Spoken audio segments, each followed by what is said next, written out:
Sí, doctor. Ahí estamos compartiendo. Sí, doctor. Bien. Bueno, vamos a continuar entonces con la clase que habíamos comenzado el otro día y habíamos visto las amenorreas que respondían a causa uterina.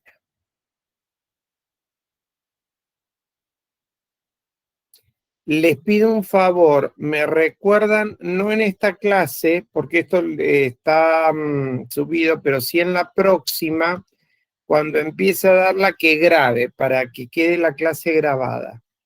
Les pido por favor. Bien, vamos a continuar entonces con las amenorreas que se deben a causa ovárica. El compartimento 2. Entonces, dentro de Doctor, esto, disculpe. ¿sí? Si no me equivoco, me parece que teníamos que ver el compartimento 3. No, porque vimos amenorreas de causa ovárica, uterina. Ahora vamos a las ováricas. Ah, perfecto. Bueno, dentro de los trastornos a nivel ovárico, vamos a tener distintas entidades. Una es lo que se conoce o se conocía como falla ovárica precoz. Actualmente se llama insuficiencia ovárica prematura. Vamos a tener cromosomopatías. Vamos a tener como otra causa endocrinopatías, dentro de las cuales va a estar el síndrome de ovario poliquístico, las alteraciones a nivel de las glándulas endocrinas como tiroides, suprarrenales, causas de origen tumoral como tumores funcionantes del ovario, efectos de tratamiento como la quimioterapia o la radioterapia, procesos inmunológicos y procesos quirúrgicos donde se hace la extirpación de los ovarios o afecciones de origen viral. Bien. Dentro de las causas de trastorno ovárico vamos a tener aquellas producidas por alteración cromosómica. Dentro de estas podemos hablar de las agenesias del conducto de Müller o aquellas de la feminización testicular. Ambas se caracterizan, o sea, la agenesia del conducto de Müller tiene un cariotipo normal, 46XX, mientras que el de la feminización testicular es cariotipo 46XI. Respecto a la agenesia del conducto de Müller, no sabemos si está ligado al sexo. Vamos a tener que el desarrollo de los caracteres sexuales o algunos caracteres sexuales van a estar normales, al igual que la medición de hormonas como testosterona. Y no tiene una mayor incidencia en las neoplasias gonadales. A diferencia de la feminización testicular, donde sí tengo una alteración del cariotipo 46XI, está ligada al cromosoma X por la herencia, tiene muy escaso desarrollo del vello pubiano, los niveles de testosterona son similares a los masculinos, y aumenta la incidencia de los tumores malignos, dado que estas gónadas se encuentran a nivel abdominal. Otra patología ligada a la genética es el síndrome de Turner. Se da un caso cada 2.000 a 3.000 recién nacidos vivos y en general muy pocos de los fetos llegan a término.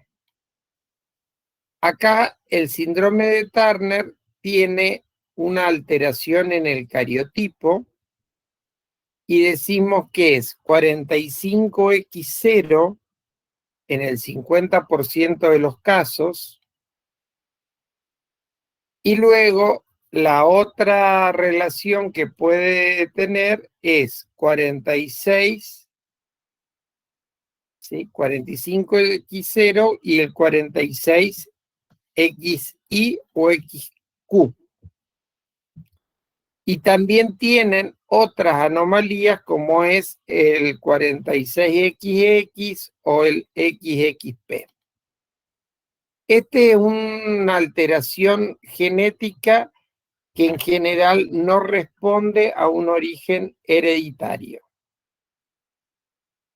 ¿Qué características van a tener las pacientes con síndrome de Turner? En general son pacientes bajas en estatura. Tienen a nivel del cuello uterino, del cuello cervical, ¿sí? Como un cuello corto y presentan acá el pliegue a nivel del cuello. El tórax es un tórax ancho y más aplanado. Los dedos son cortos. Presentan un cúbito varo y en general pueden tener alteraciones a nivel cardiovascular. Y nos vamos a encontrar que hay un infantilismo sexual.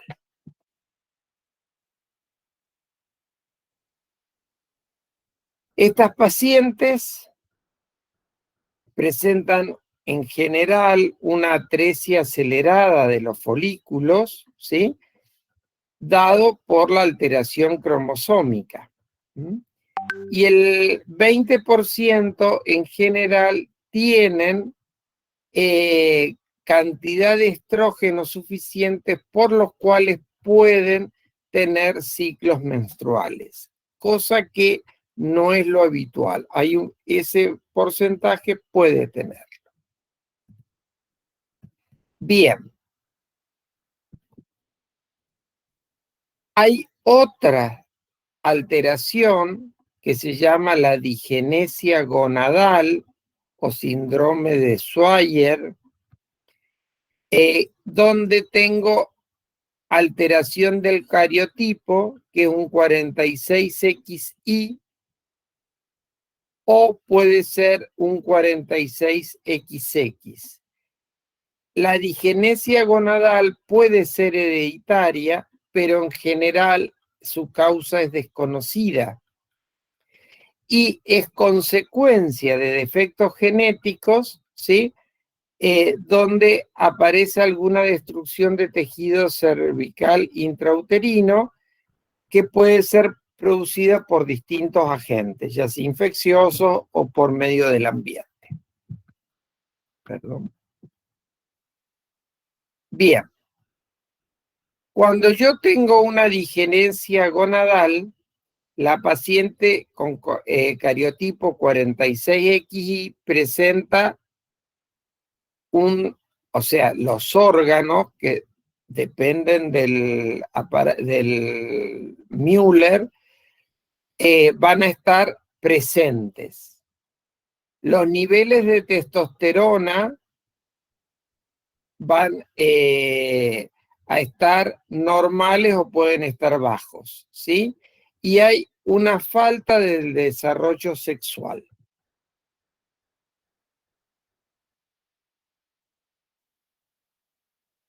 Ahora tenemos otra causa que sería el síndrome de ovario resistente, donde los folículos primordiales comienzan su crecimiento, pero lo detienen al mismo en la fase antral.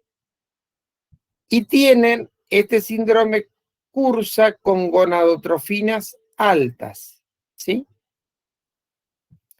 Por lo tanto, vamos a tener que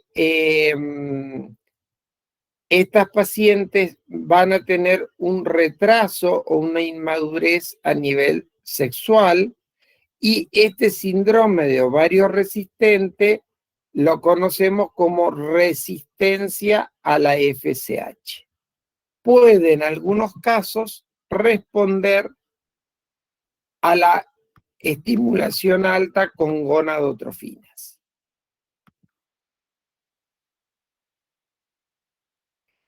Aquí entramos en lo que les había comentado recién, que es la falla ovárica precoz o insuficiencia ovárica prematura, que es el cese de la función ovárica antes de los 40 años.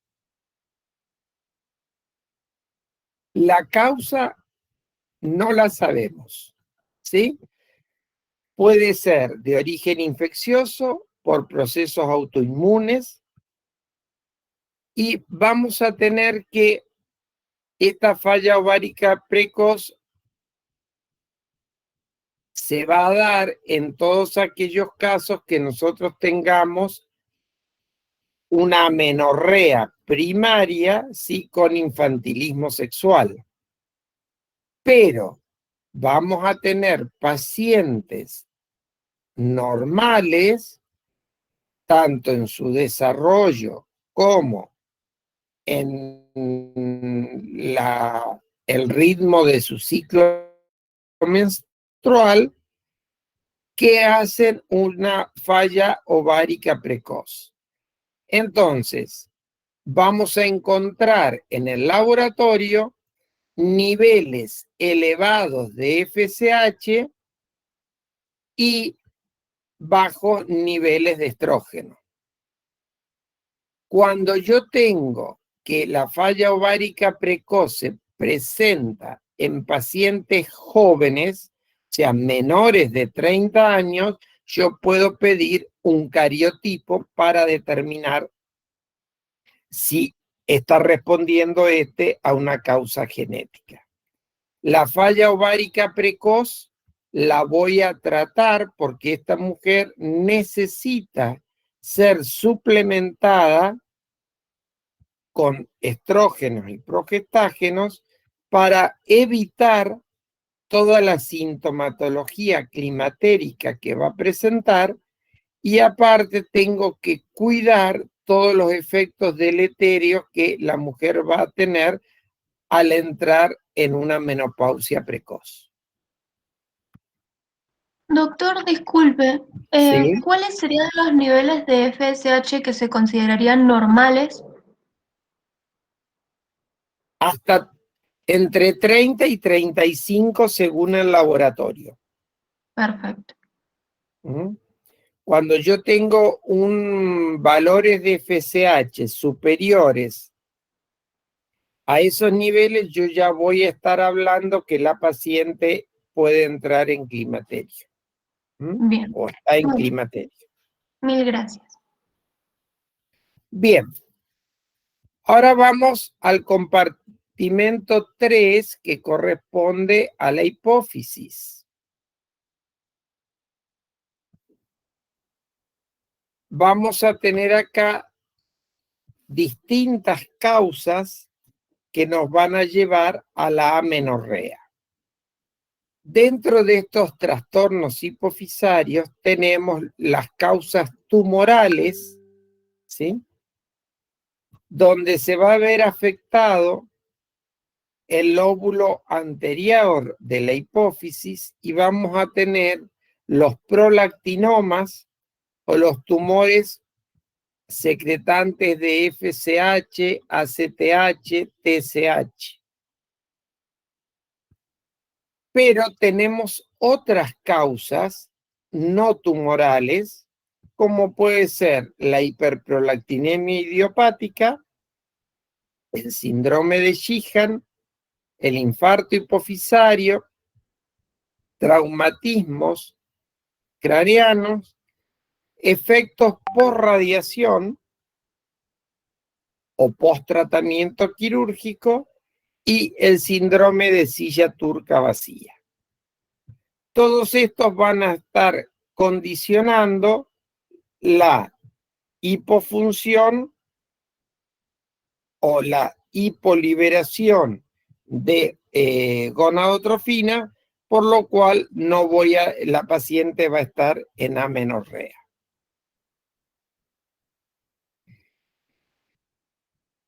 Vamos a comentar la hiperprolactinemia, causa frecuente de amenorrea en las mujeres que vienen a la consulta. La hiperprolactinemia se asocia con una disminución del estradiol y las pacientes pueden cursar con amenorrea u oligomenorrea. Cuando la paciente que consulta por una hiperprolactinemia va a tener como síntoma la galactorrea. O sea que es la secreción láctea a través del pezón en un periodo que no corresponde a la lactancia. Vamos a ver siempre una relación que existe entre el hipotiroidismo y la hiperprolactinemia, ¿sí? Recuerden ustedes que en el feedback que se ejerce a través de la hormona tiroidea, ¿sí? Al tener disminuida la T4, voy a tener aumentada la liberación de TRH.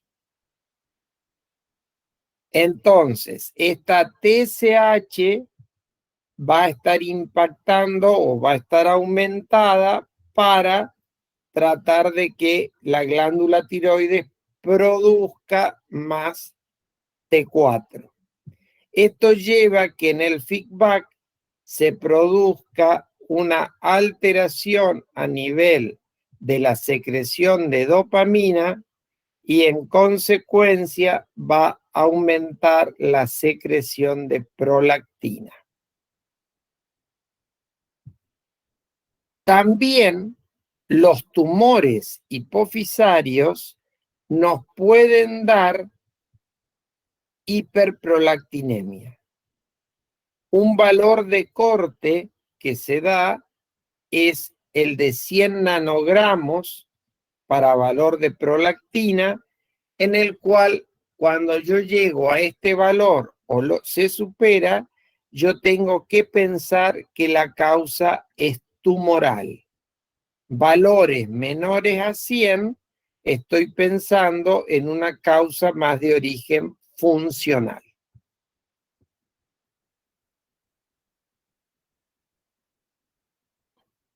Bien, y luego pasaríamos las alteraciones a nivel hipotalámico, donde tenemos también causas de origen tumoral,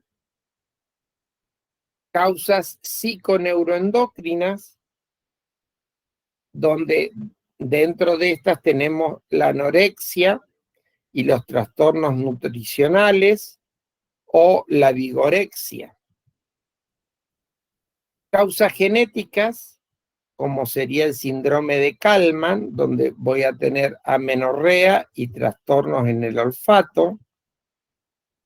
Causas circulatorias y al igual como mencionamos para causas hipofisarias, los tratamientos por irradiación. Los traumatismos encefalocraneanos también va a ser una causa de amenorrea de causa hipotalámica. Bueno, nunca se tienen que olvidar ustedes que a nivel fisiológico vamos a tener alteración en la secreción de los pulsos de GnRH. En consecuencia, estos corresponden a las amenorreas fisiológicas que va a presentar la mujer. Bien.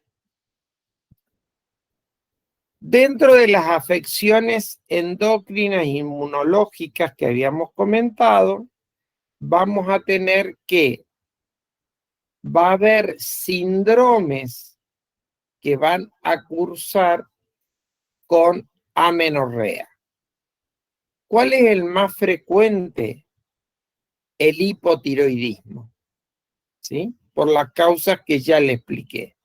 Por eso, en nuestra zona, toda paciente que viene con una amenorrea, descartado el embarazo, yo voy a pedir función tiroidea y luego un dosaje, o junto con esto, un dosaje de prolactina. Es una causa muy frecuente esta de amenorrea. El hipertiroidismo, o sea, la hiperfunción tiroidea, también puede llevar a la amenorrea. Los hiperandrogenismos, ¿sí?, con síndromes de virilización, también pueden darnos amenorrea. Y también lo vamos a tener presente en el síndrome de Cushing o en el Addison.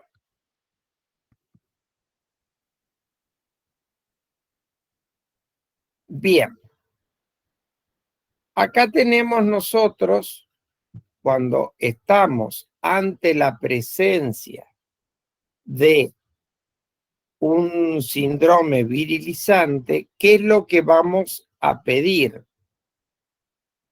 para saber cómo están los valores? Vamos a pedir testosterona, dehidroepiandrosterona, androstenediona, que es producida por el ovario, y la 17-hidroxiprogesterona. Bien. La testosterona, valores mayores a 200 nanogramos, nos está hablando de tumores productores de andrógeno. Cuando yo tengo un hiperandrogenismo, voy a pedir 17-hidroxiprogesterona, ¿sí? ¿Por qué? Porque puedo tener una deficiencia de la 21-hidroxilasa y voy a estar ante un síndrome virilizante. O puedo tener un tumor suprarrenal y esto lo realizo con medición de la dehidroepiandrosterona. Bien, viendo las distintas causas que tenemos de amenorrea y los compartimentos que la pueden producir, vamos a ver cómo actuamos. Primero, realizar la historia clínica completa, donde yo voy a recabar todos los antecedentes clínicos y quirúrgicos, realizar en forma ordenada el interrogatorio ginecológico y obstétrico, recabar si está tomando medicación y qué tipo de medicación, y los antecedentes familiares de enfermedades congénitas o genéticas. Por ejemplo, si viene una paciente que me refiere a haber estado en tratamiento psiquiátrico, yo voy a tener que preguntar qué medicación recibió o recibe actualmente. Ustedes saben que los tranquilizantes mayores, también algunos antidepresivos, pueden afectar los valores de prolactina y voy a tener galactorreas. Al igual que otros fármacos me pueden producir una hiperprolactinemia, como puede ser cimetidina, metoclopramida, veraliprida. Entonces, esto lo tengo que recabar en el interrogatorio para poder descartar estas causas que me pueden estar dando esta signo-sintomatología. Disculpe, doctor, ¿Sí? esos últimos 3 fármacos que nombró, ¿qué era lo que producían? Le van a ¿Podían producir amenorrea por hiperprolactinemia. Ah, bien, gracias. Bien. Luego voy a pasar a realizar el examen físico. Vamos a hacer altura y peso, por ejemplo, el síndrome de Turner, recuerden que eran pacientes de baja estatura y con sobrepeso. Voy a ver o investigar signos de endocrinopatías. O sea, voy a investigar todos aquellos signos o síntomas que me puedan dar un hipo o hipertiroidismo. Voy a ver el desarrollo de los caracteres sexuales secundarios. Tengo que ver la implantación pilosa, porque puedo estar ante la presencia de un hiperandrogenismo. Luego iré a la exploración ginecológica para ver desarrollo de labios mayores, menores y la permeabilidad o no del himen y el acceso a la vagina. Ante una paciente que viene con amenorrea, teniendo en cuenta la edad de la paciente y lo que yo recabé en el interrogatorio, ¿sí? Cuando yo estoy en presencia de una amenorrea primaria, o sea, la paciente nunca menstruó, yo voy a tener que tener en cuenta la edad y preguntar si ha tenido relaciones sexuales o no. En una amenorrea secundaria, yo siempre tengo que descartar el embarazo. Las amenorreas primarias también pueden cursar ser un embarazo, pero en general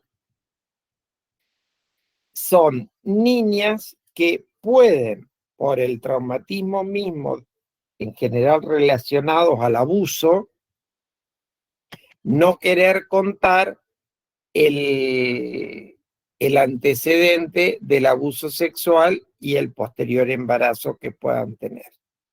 Pero siempre en una menorrea secundaria, lo primero que descarto es el embarazo. ¿Qué solicito? Subunidad beta. Descartado el embarazo, el paso que sigue es pedir prolactina y TSH, acompañado de una ecografía ginecológica, ¿sí? Para valorar cómo se encuentra el útero y los anexos. Esto es lo mismo que les dije recién. Entonces, si yo tengo una paciente que me llega con la menorrea secundaria, descarté el embarazo, niveles de prolactina normal y TSH normal, paso a hacer lo que se conoce como prueba de progesterona. ¿Qué sentido tiene hacer la prueba de progesterona? Va a valorar los niveles que yo tengo de estrógenos para proliferar el endometrio y me está reemplazando al administrar la progesterona la secreción que produce el cuerpo lúteo. Entonces, ¿qué droga utilizo?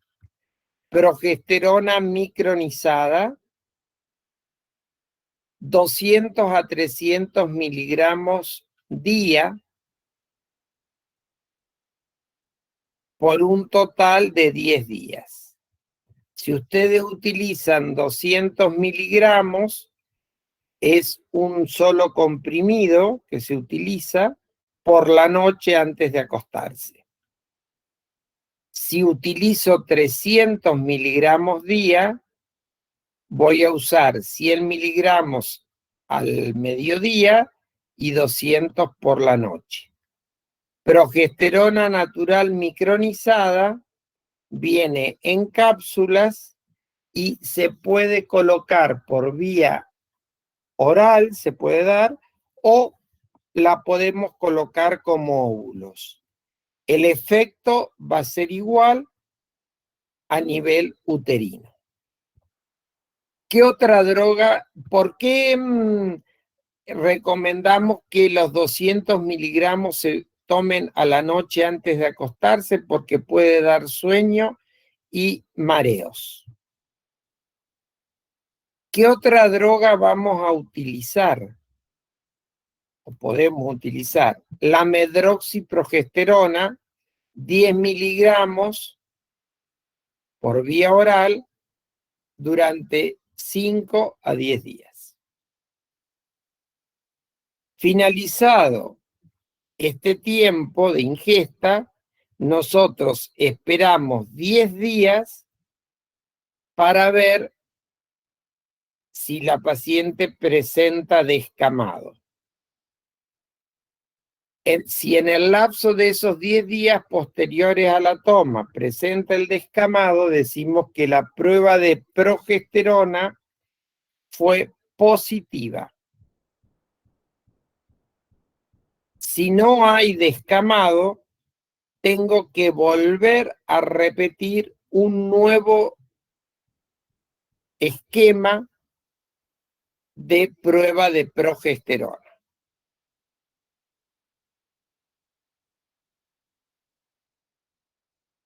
Entonces, la prueba de progesterona va a ser positiva si yo tengo niveles de estrógeno circulantes suficientes para que el endometrio pueda proliferar, y al suplementarlo con progesterona va a hacer la desidualización y la posterior descamación al suspender la medicación.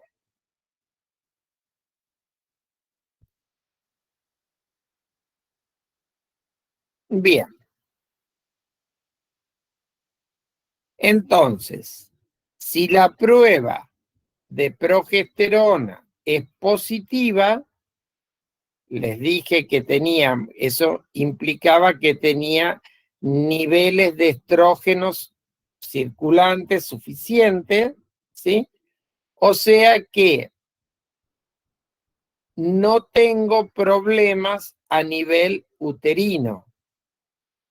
Por lo tanto, la disfunción va a estar a nivel del hipotálamo o de la hipófisis.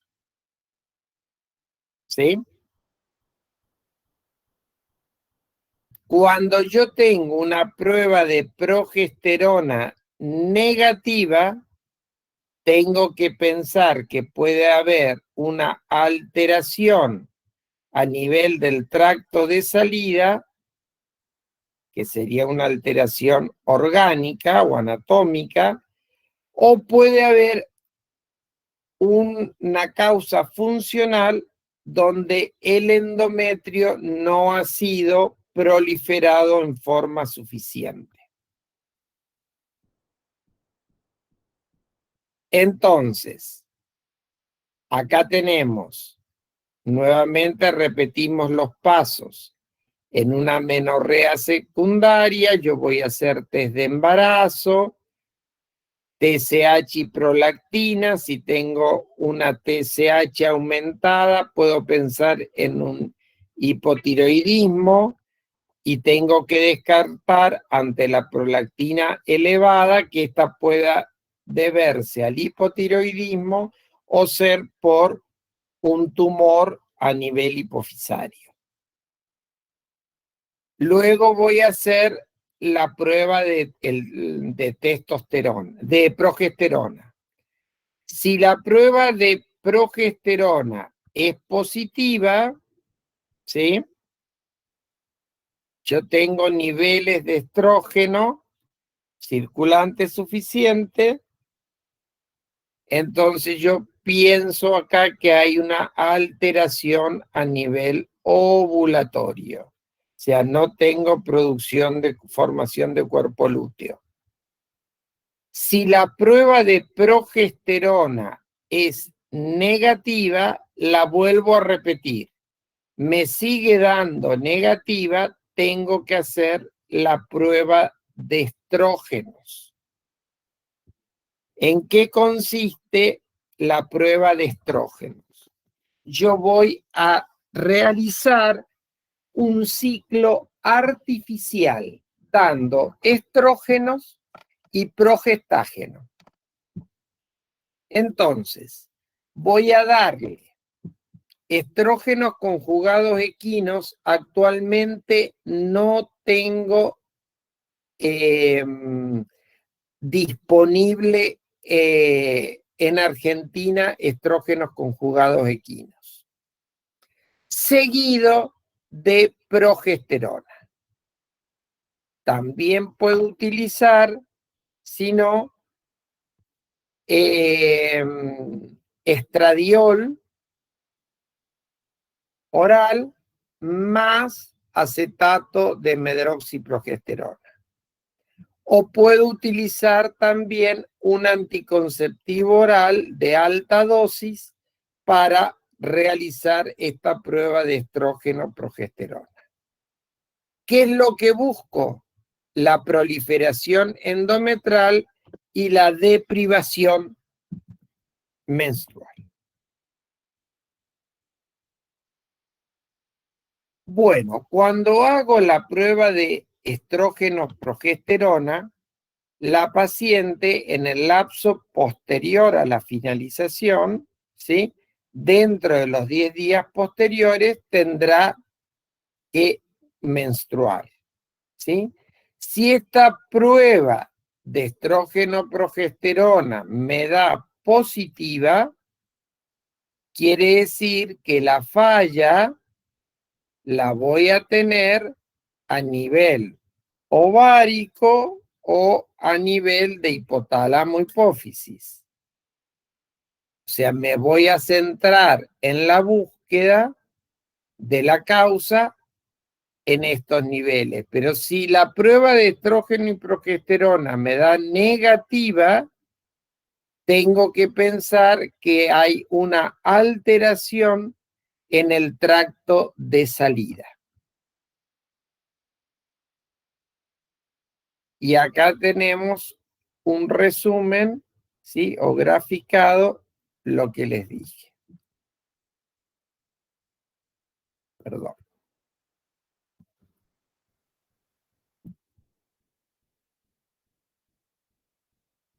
Ahí. Bien. Yo puedo pedir determinaciones hormonales. O sea que yo puedo pedir dosaje de FSH y LH.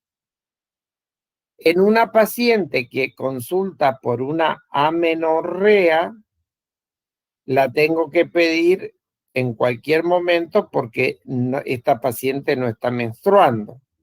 Pero si yo voy a pedir dosaje de estas gonadotrofinas en una paciente que conserva ciclos, siempre se realizan entre el tercero y el quinto día de iniciada la menstruación. ¿Por qué? Porque ahí estoy tomando los niveles al inicio del ciclo menstrual, ¿sí? Evitando los picos que se van a ir dando en el desarrollo del ciclo. Cuando ustedes ven un desarrollo normal del ciclo, cómo aumenta FSH a medida que progresa el ciclo, y el pico previo a la ovulación tengo el pico de LH. Entonces, ¿qué pasa cuando yo tengo valores de FSH mayores a 20? Voy a tener que evaluar perfil hormonal androgénico, ¿sí? De causa fundamentalmente ovárica, con una LH también aumentada. Cuando yo tengo valor de FSH entre 5 y 20, ¿sí? Voy a pensar que puedo tener un síndrome de ovario poliquístico. Pero acá fíjense que la LH está aumentada. ¿Cuánto? El doble del máximo de FSH. Entonces decimos que hay en el síndrome de ovario poliquístico hay una inversión de la relación LH-FSH.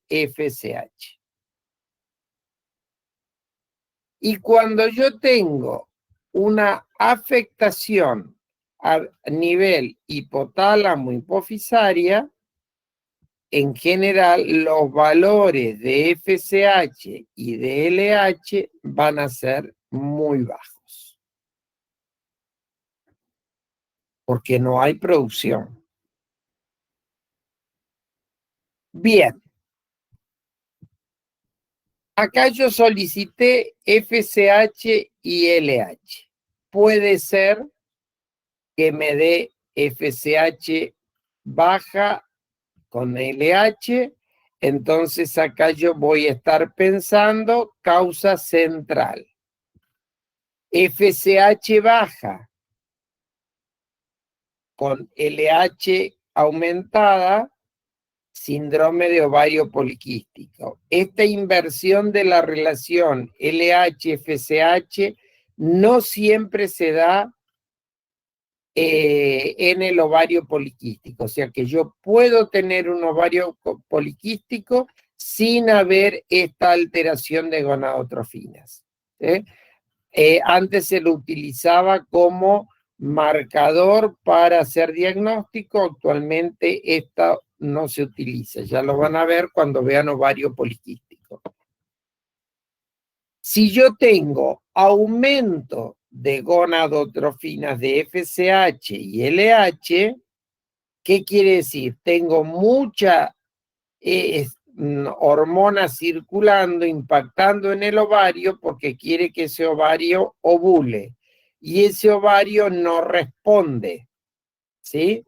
Entonces voy a estar ante la presencia de una insuficiencia ovárica que podrá ser prematura o no. En el caso de las mujeres jóvenes voy a pedir cariotipo, pero si el cariotipo me da anormal, bueno, ya sé que es una alteración genética, pero cuando es normal puede ser una causa autoinmune.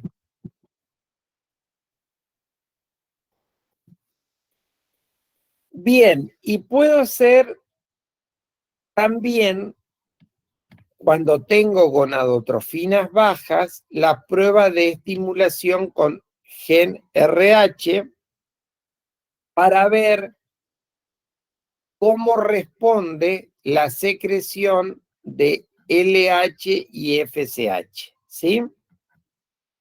Se dan 100 miligramos endovenosos de gen RH y voy a tomar una muestra de sangre a los 30, 60 y 90 minutos y vamos a ver que Cuando hay una buena respuesta, la FSH duplica el valor y la LH lo puede hasta triplicar, ¿sí?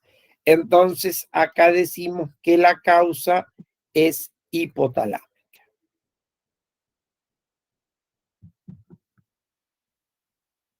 Acá tenemos esto que ya se los acabo de decir.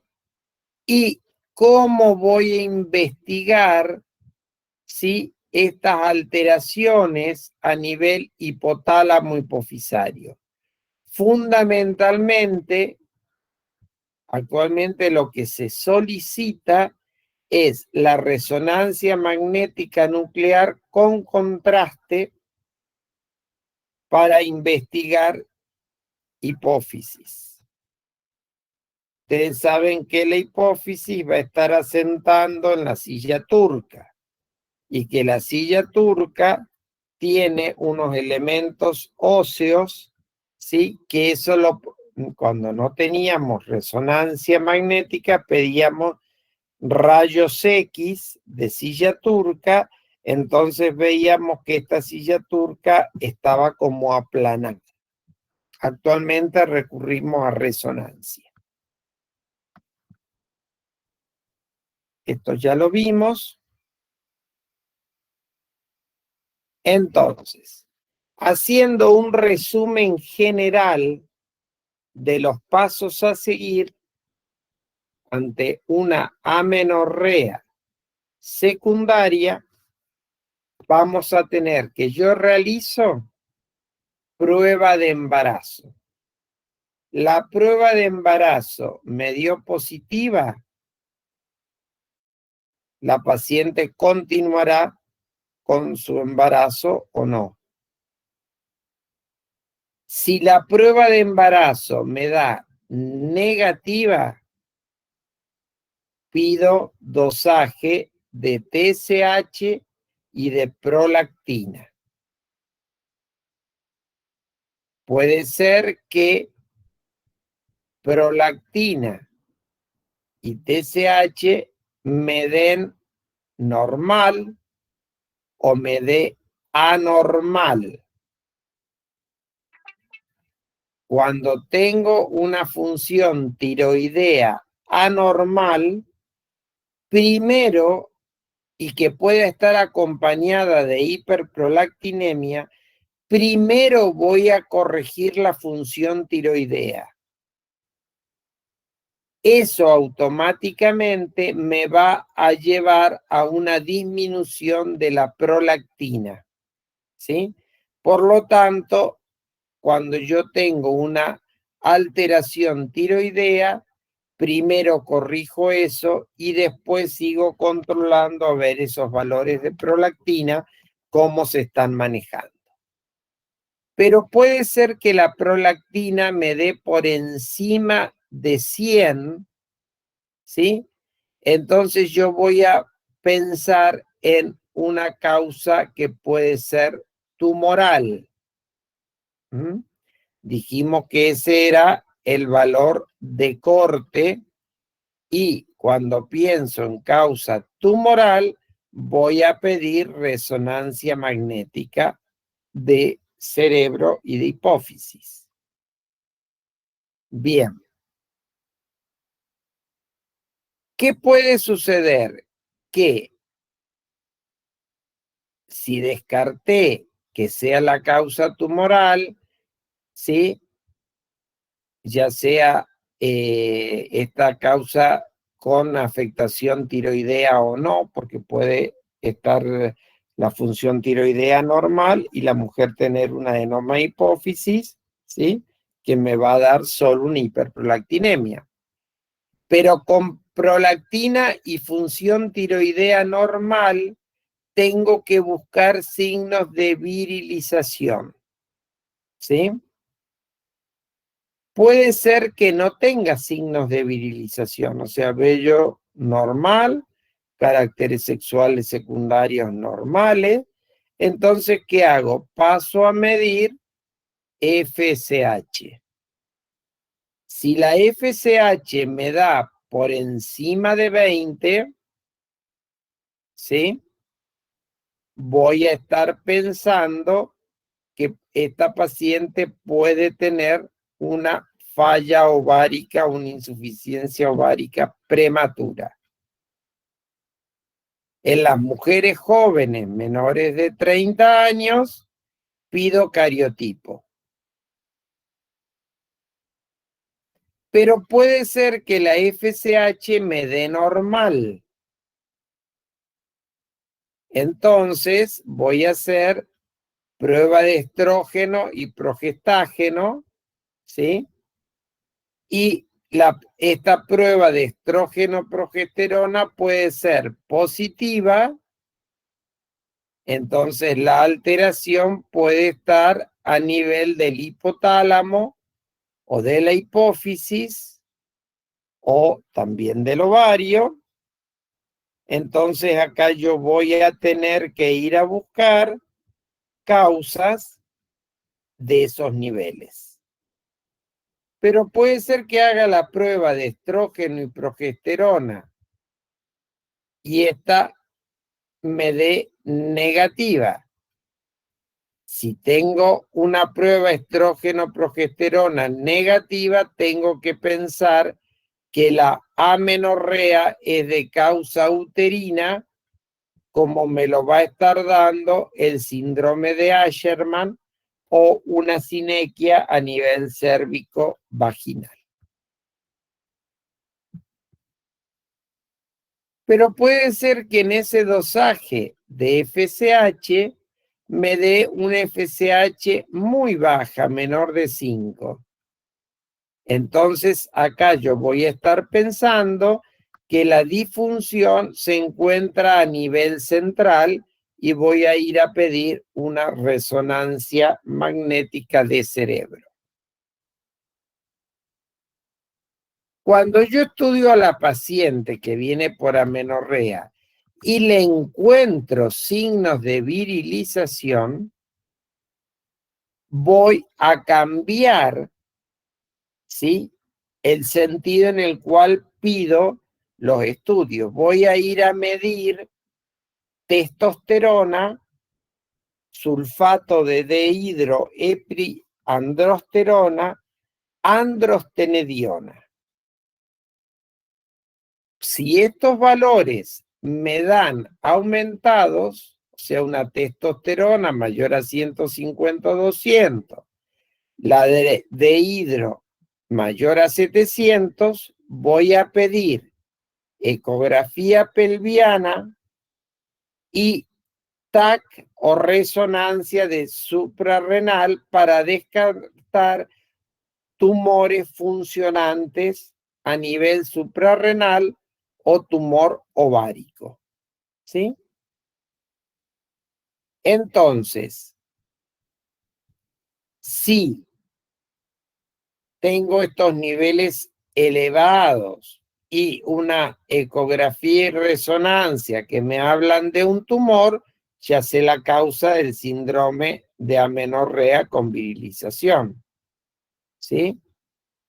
Pero puede suceder que sea esto normal, ¿sí? Entonces descarto el tumor y puede ser una virilización de origen suprarrenal que no haya tenido comienzo precoz.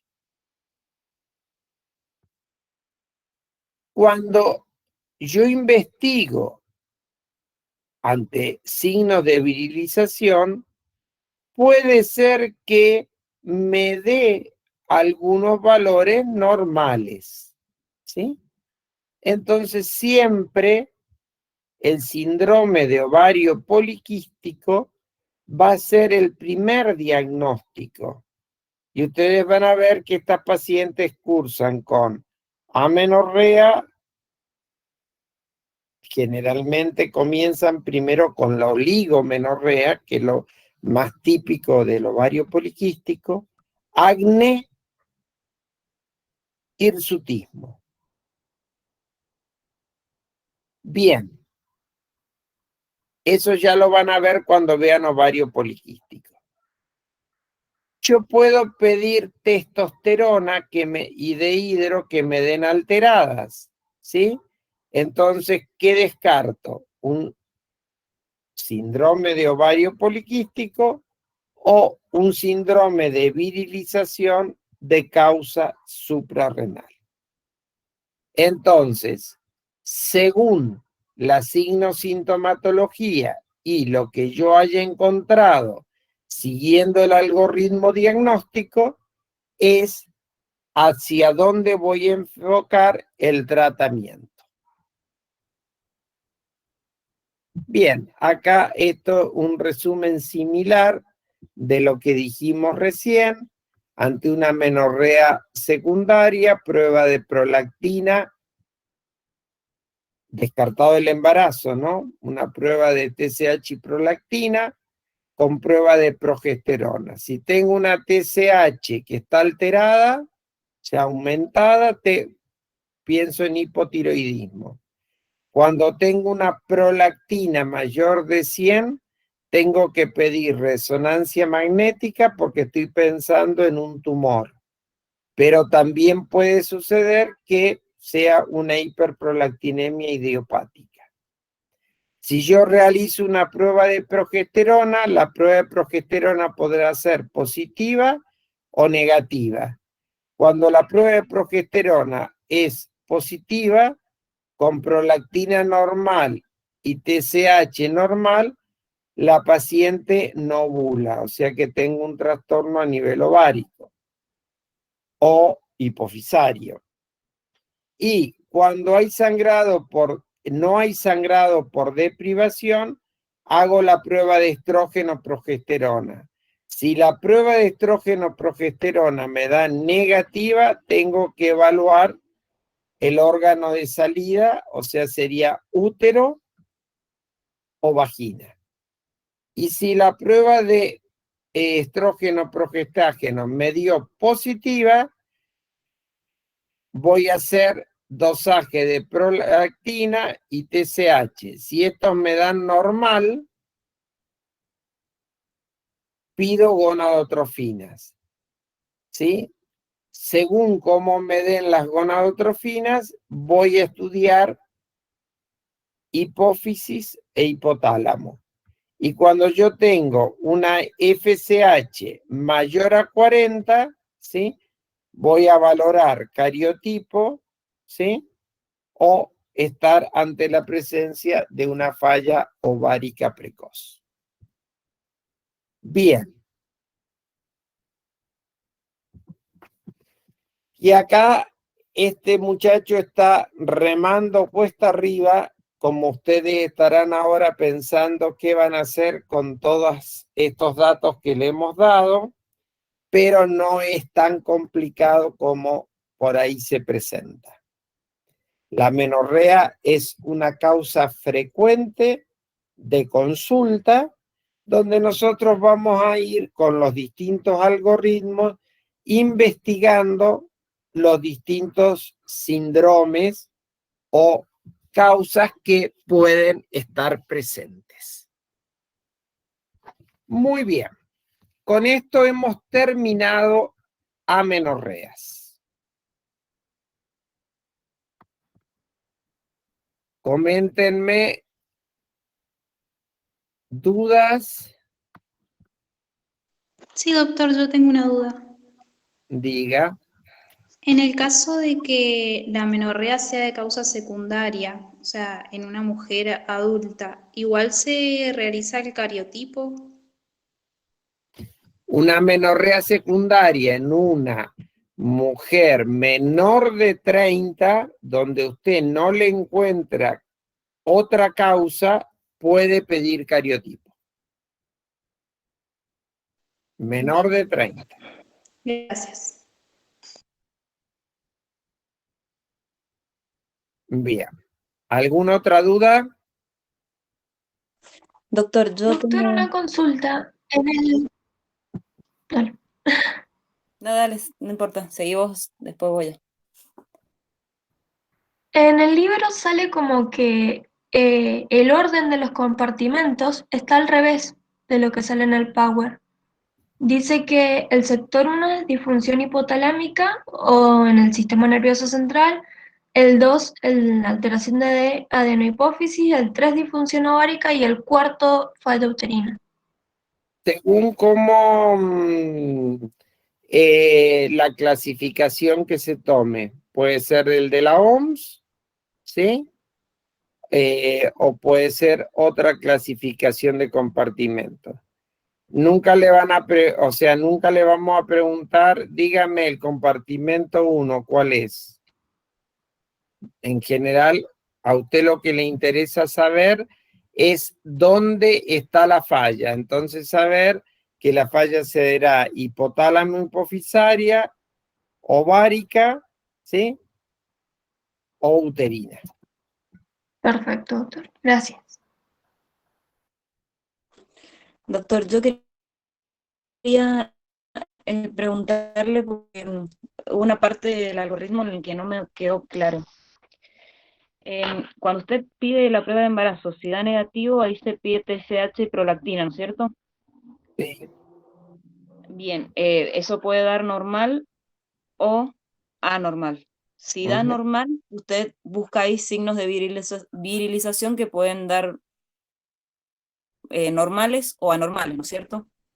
Sí, o sea, eso lo encuentra en el examen físico usted. Bien, y si dan normales, se busca la prueba de progesterona y estrógenos. Ahí. Siempre hace la prueba de estrógeno progesterona, ¿eh? Bien. Y después de Primero hace la prueba de progesterona. Si la prueba de progesterona es negativa, ¿sí? Va a ser la prueba de estrógeno progesterona. Cuando la prueba de estrógeno progesterona le da negativa, cuando la prueba de progesterona le da positiva con todos los otros, negativa con todos los otros valores normales, usted va a pensar que la causa está a nivel uterino, o sea, en el tracto de salida. Cuando usted tiene una prueba positiva, va a pensar que la alteración está en el ovario o está a nivel central. Bien, y después de ahí, de la prueba de progesterona, ¿cómo se continúa? O sea, si ha dado negativa, por ejemplo. Prueba de progesterona negativa, voy a la prueba de estrógenos. Estrógeno, progesterona, siempre va junta esa. Si prueba de estrógeno y progesterona me da negativa, presumo que hay una alteración del tracto de salida. ¿Sí? O tengo una agenesia de vagina, o tengo una sinequia en el cuello, o una sinequia en el útero.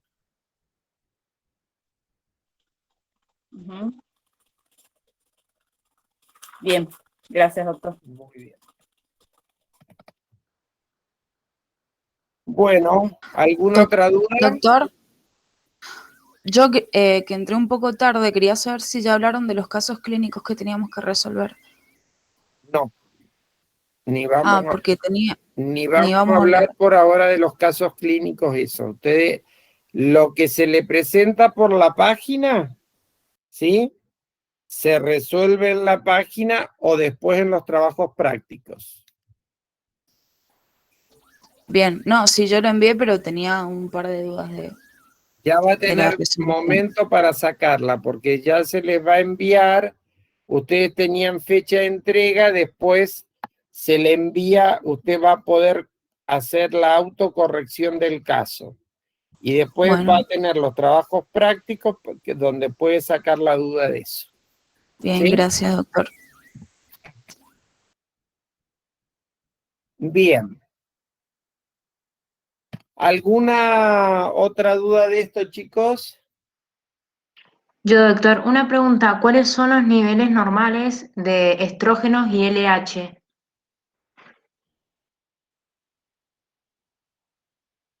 A ver.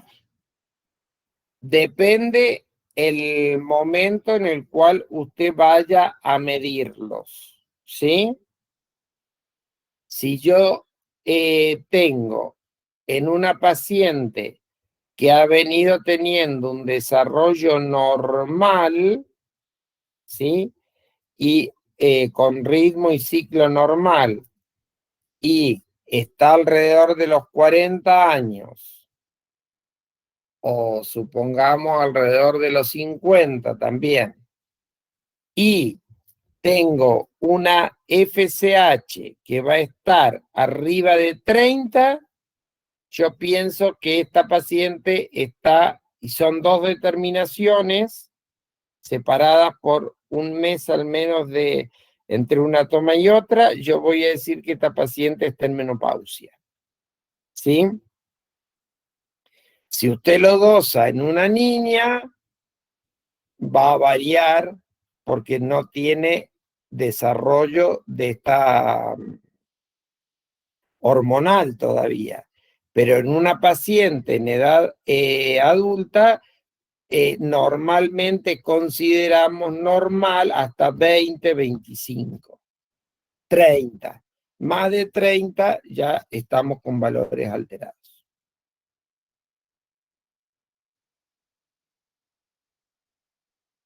Gracias. Muy bien. Bueno. ¿Qué llevamos? 9:30. ¿Quieren hacer un descanso de 5 minutos y seguimos? ¿O prefieren seguir un poquito más y cortamos a las 10?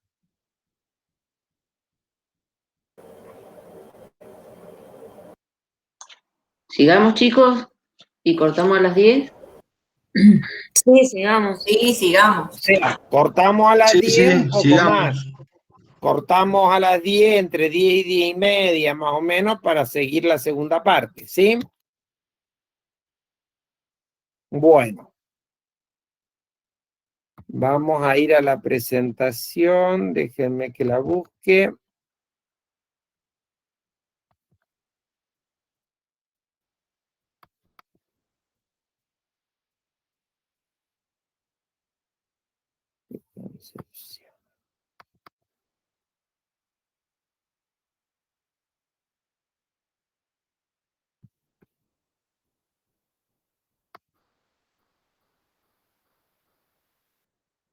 Bien.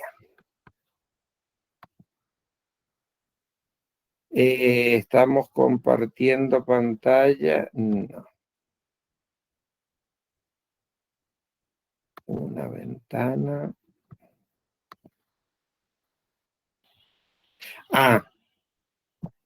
Ustedes me tenían que decir algo o recordar algo. No, Que no me... grabe la clase. ¿Cómo? Que Que grabe grabe. la clase. Bien. Bueno, esperen que encuentre dónde... acá. ¿Dónde grabar la clase?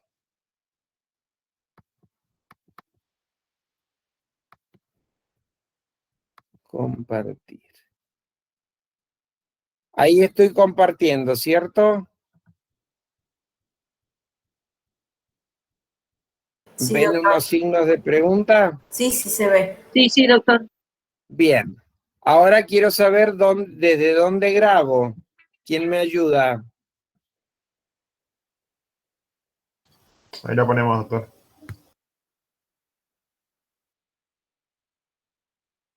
Pero no tengo que ponerle yo para grabar.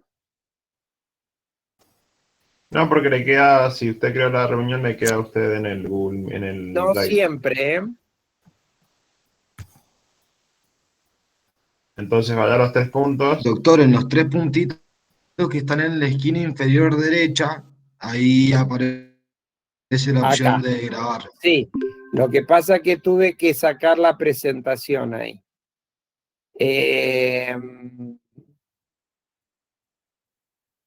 Bien. Acá. Estaba grabando, ¿eh?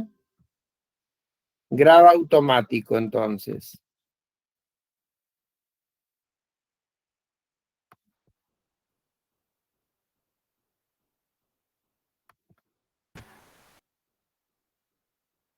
Bien. Perfecto. Esto.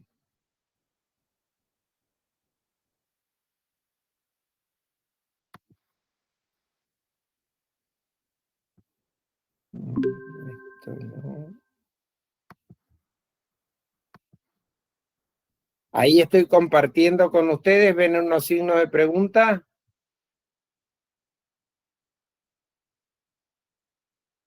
¿No? Sí, sí se ve. ¿Sí? Bien. Bueno. Sí, doctor. Sí, doctor. Vamos a hablar de salud reproductiva.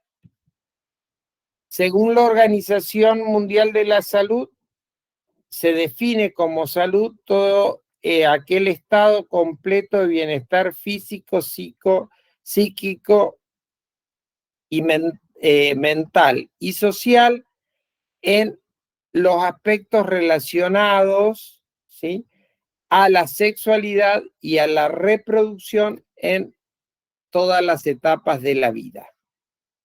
Dentro de la salud sexual y reproductiva, un capítulo importante es la anticoncepción. Ya desde el año 94, en la Conferencia Internacional sobre Población y Desarrollo que se realizó en El Cairo, 180 países acordaron la regulación demográfica y se exhorta a la planificación de la familia y a la atención de la salud materno-infantil. Desde el año 94 a la fecha ha pasado mucha agua bajo el puente, ¿sí? Y el objetivo que se había marcado en la Conferencia del Cairo era que para el año 2025 la población mundial alcanzara los 8.000 millones de habitantes. Ya en el año 2018 había 7.600 millones. Y creería que a esta altura estamos cerca o superando los 8.000 millones.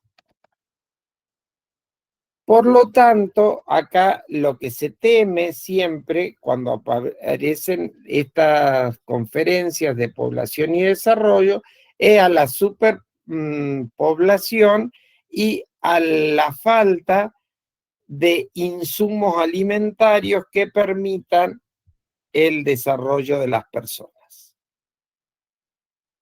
Bien, así aparece los derechos sexuales y reproductivos, donde aparecen una serie de áreas en las cuales las personas van a tener derecho, ¿sí? Y va a estar dentro de estos derechos el poder elegir la cantidad de hijos, ¿sí?, que se va a tener. Cambia el sentido del tema de la sexualidad, donde fundamentalmente antes era de una función puramente reproductiva y se rescata el tema del placer desde la sexualidad. Cuando nosotros hablamos de sexualidad, hay varias cosas que debemos tener en cuenta. Una es el sexo, que es el conjunto de las características biológicas, ¿sí?, donde entra lo genético, lo endocrino, lo anatómico, y donde se clasifica según el sexo al nacer, ¿sí?, en mujeres y varones. Sería la clasificación binaria. Pero en los últimos años tenemos la incorporación de nuevas formas que entran dentro de la sexualidad, donde no solamente está el sexo, sino que hablamos de la identidad sexual, que es la convicción íntima que tiene una persona de pertenecer al grupo de mujeres o de hombres o de alguna otra alternativa de género. Entonces, ¿qué es el género? El género sería un comportamiento social o una definición de comportamiento de la persona desde las normas sociales. Y estas normas sociales por ahí vienen como preestablecidas y relacionadas con las categorías, ¿sí?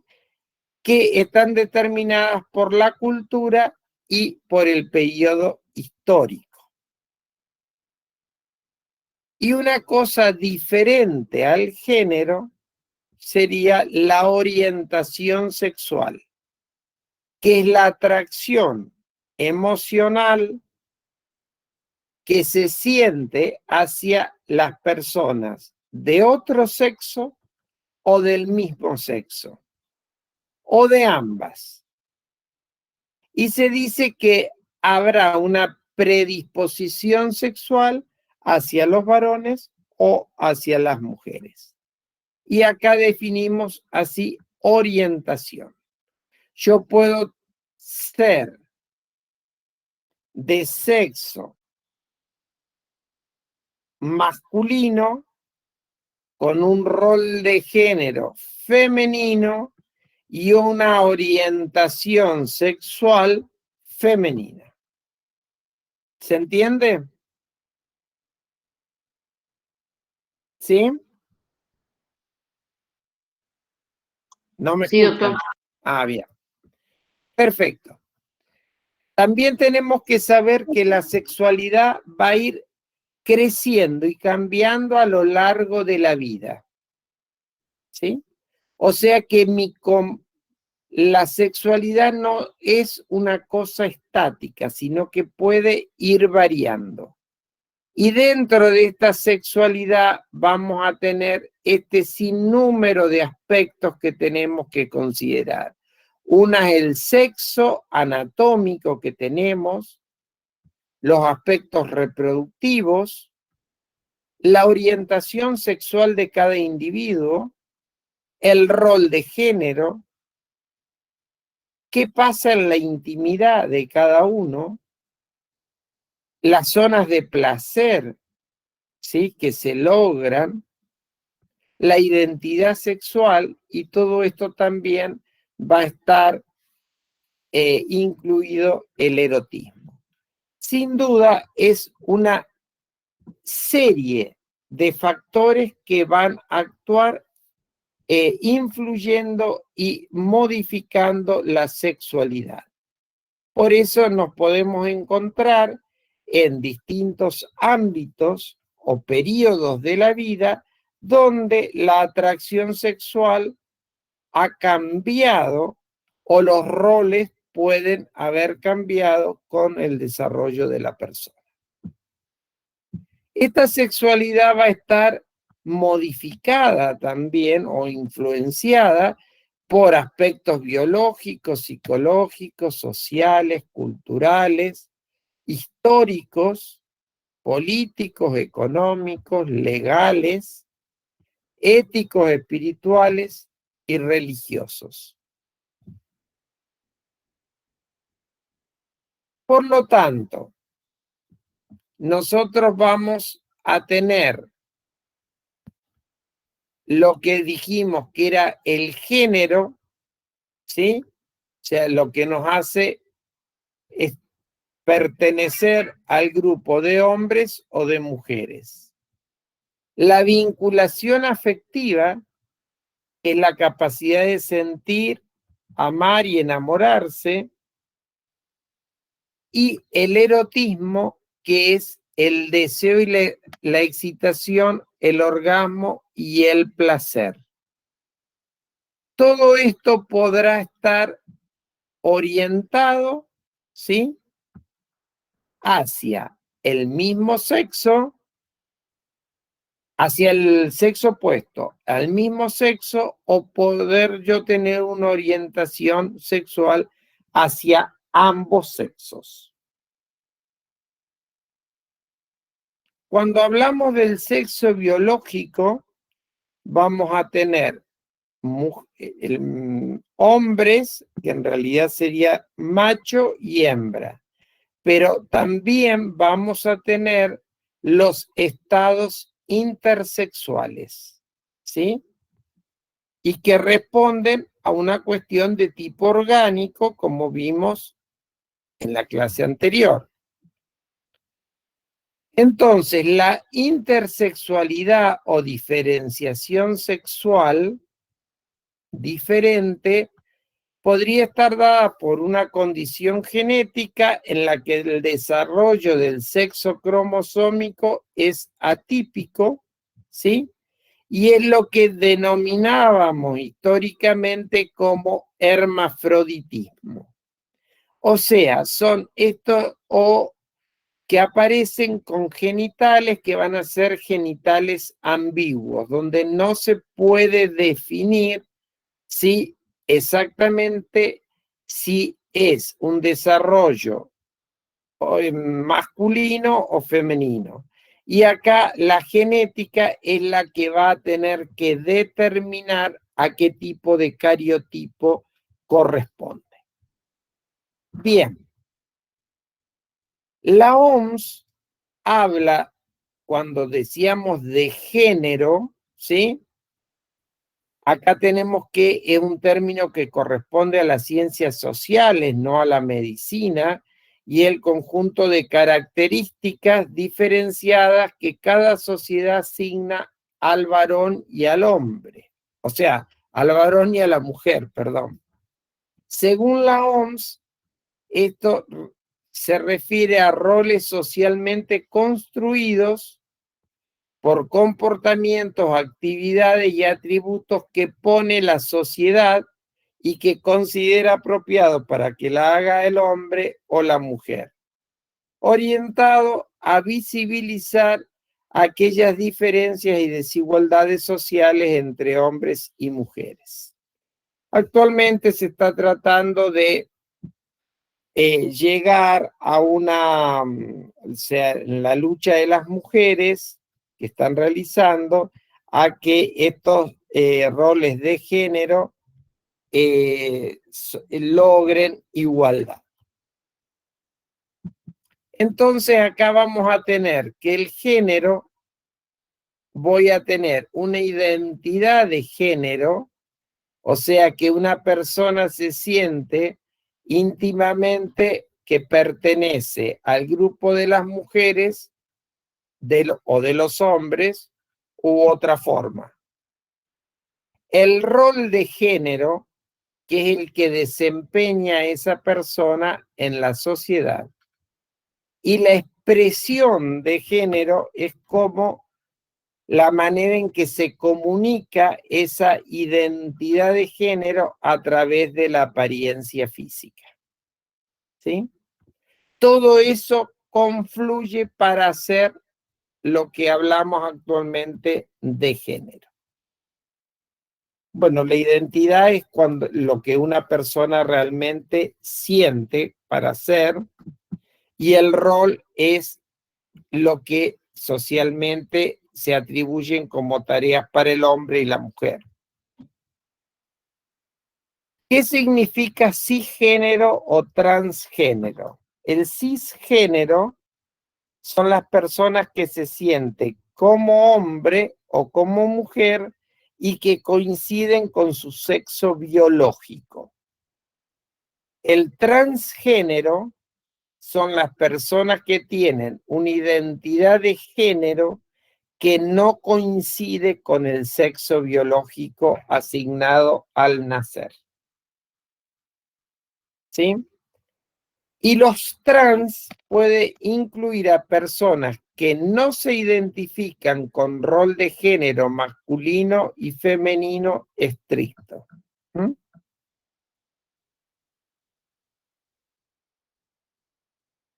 Cuando hablamos de trans, pueden ser trans masculinos o trans femeninos. Trans sería como el tránsito que va, ¿sí? Un trans masculino es una mujer que va a hombre Y el trans femenino es un hombre que se hormoniza para ser mujer.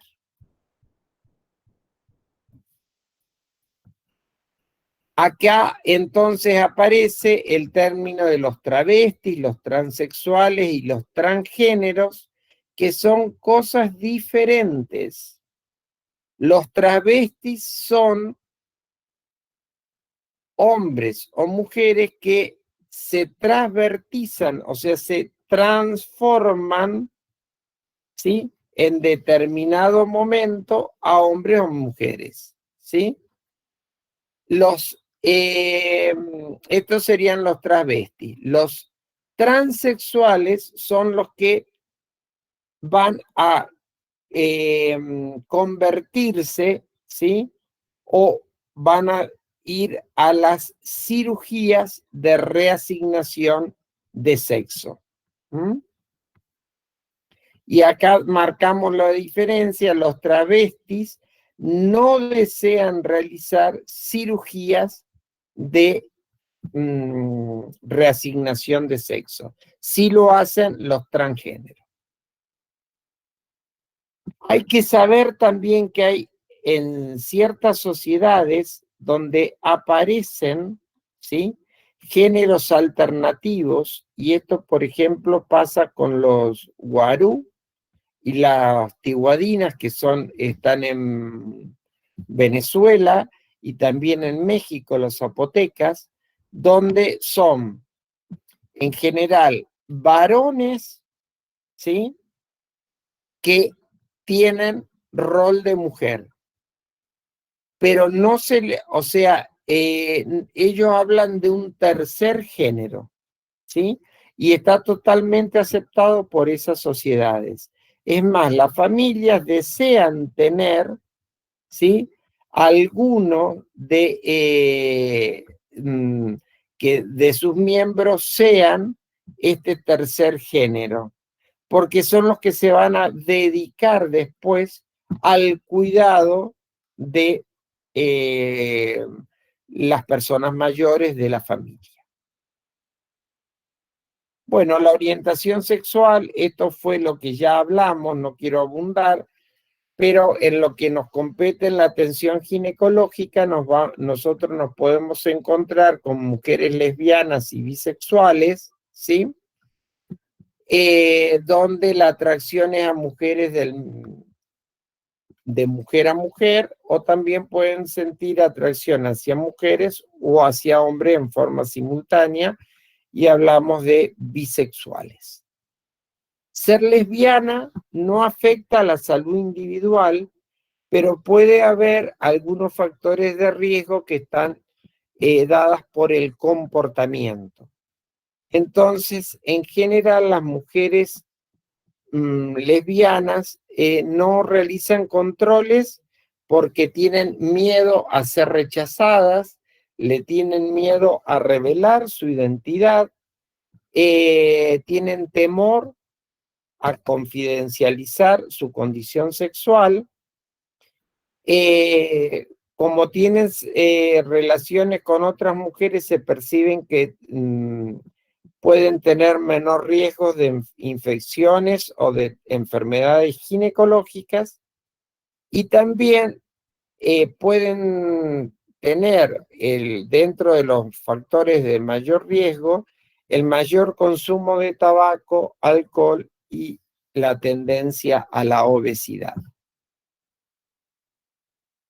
Entonces, nosotros acá debemos recordar que la sexualidad va a crecer y desarrollarse a lo largo de la vida, que podremos observar cambios en el comportamiento sexual dado la fluidez sexual que poseen, y saber que las mujeres tienen una mayor capacidad de fluidez sexual.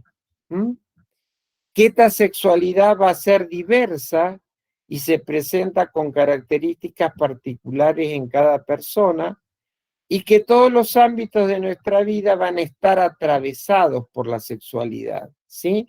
Porque nuestra vida es de seres sexuales, ¿sí?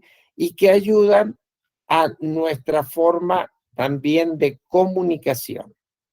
Por lo tanto, tener una buena salud sexual va a ayudar a tener una mejor calidad de vida, ¿sí? De esta manera, el poder aceptar e internalizar los distintos roles de género, las distintas orientaciones sexuales y los distintos comportamientos hará que como sociedad podamos estar mayor, o sea, integrarnos mejor a través de una mejor aceptación de las personas. Como médicos nos vamos a encontrar ante la consulta de mujeres lesbianas que pueden venir o de trans masculinos, ¿sí? Que, o sea, siguen siendo mujeres si no se han operado, ¿sí? Y que desean por X causa o que tienen trastornos o controles ginecológicos que deben realizar. Un trans masculino tiene que seguir la detección, ¿sí? del cáncer cervicuterino, por ejemplo, porque va a seguir teniendo útero y ovarios, ¿sí? Si no se operó de las mamas, hay que hacer el control mamario, ¿sí? Una de las cosas que las mujeres lesbianas se quejan y les resulta violento es que cuando van a la consulta, el médico da por hecho que son heterosexuales y que tienen un método anticonceptivo con el cual se cuidan. Por eso en nuestro interrogatorio tenemos que ser lo suficientemente amplios como para no dar esto por supuesto y preguntar, por ejemplo, ¿está en pareja? Sí, estoy en pareja. ¿Con varón o mujer? ¿O con ambos? ¿Sí? No siempre preguntar directamente cómo se cuida para no embarazarse, no dar por hecho que esa mujer siempre quiere embarazarse o que está en relación con otra mujer y no se va a embarazar. Bueno, saber que ante cualquier duda las pacientes pueden consultar a una línea de salud sexual, ahí tienen ustedes el número donde las pueden informar, es una línea de Nación, ¿sí? Y no solamente ahí las van a informar sobre los métodos anticonceptivos. Respecto a la anticoncepción, entrando en el tema específico, es un tema prevalente de atención o de consulta en la atención primaria de la salud. Por lo tanto, es un tema que ustedes tienen que manejar porque las pacientes los van a consultar a diario. Tienen que saber que tanto el sistema de salud a nivel estatal como a nivel de las prepagas está contemplando en forma gratuita los distintos métodos anticonceptivos, ¿sí? Y por lo tanto, como nosotros tenemos que conocer todo esto, el objetivo que tenemos para que ustedes aprendan es que conozcan los distintos métodos anticonceptivos, saber cuáles son más efectivos, mostrar forma de uso de administración y podremos resolver algunos casos clínicos. Muy bien. Yo cortaría acá para empezar después del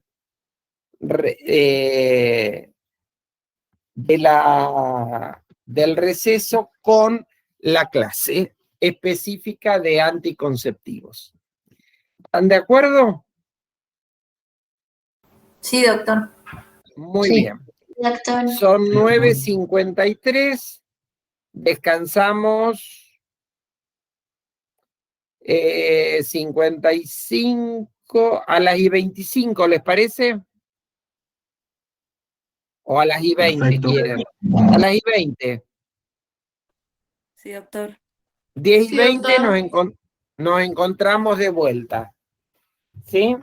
Si alguno quiere resolver alguna duda, yo voy a estar un poco antes, no duda del tema, sino duda respecto al tema o a lo que es el cursado. Yo voy a estar tipo 10:15 ya conectado nuevamente. Gracias. Muy bien.